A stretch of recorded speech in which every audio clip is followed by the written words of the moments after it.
बानी तब्बो तू सब पे भारी बानी। हम हैं IPS दुबे, IPS दुबे। मौत के तकिया और कफन के चादर समझ के ओढ़ले बानी। Dubey Dubey IPS Dubey.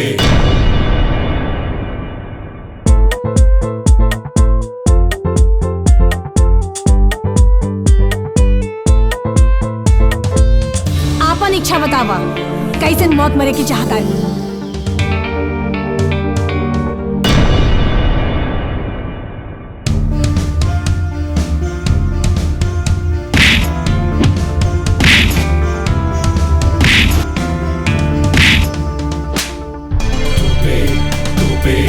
IPS Dubey.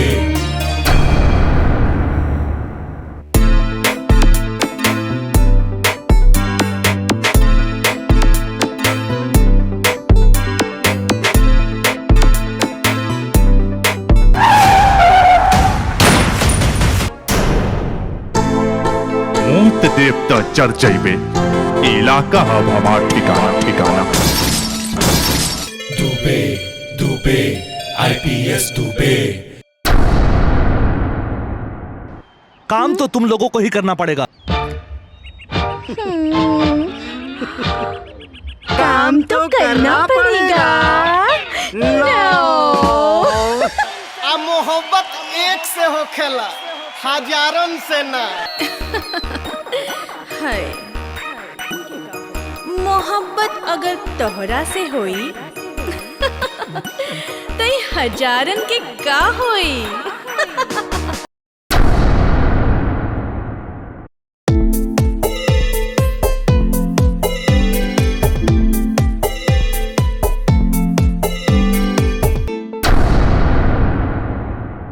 Collar तान के कहता नहीं कि तोहर भतीजा के हिजड़ा हम ही बनौनी।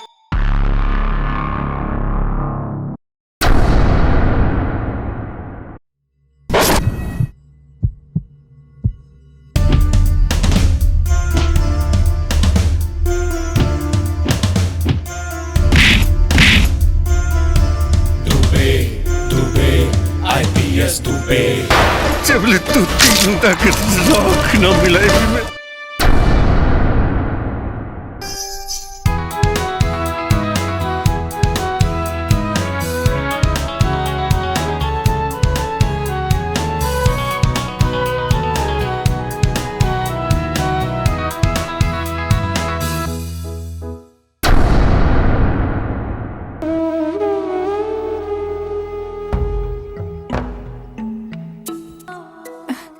रउआ चिंता मत करे, अपन प्रतिज्ञा अपना बेटा से हम बहुत जल्द पूरा करवाई।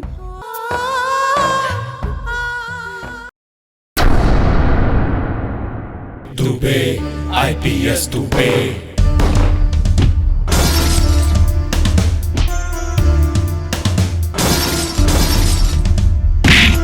दुबे दुबे IPS दुबे।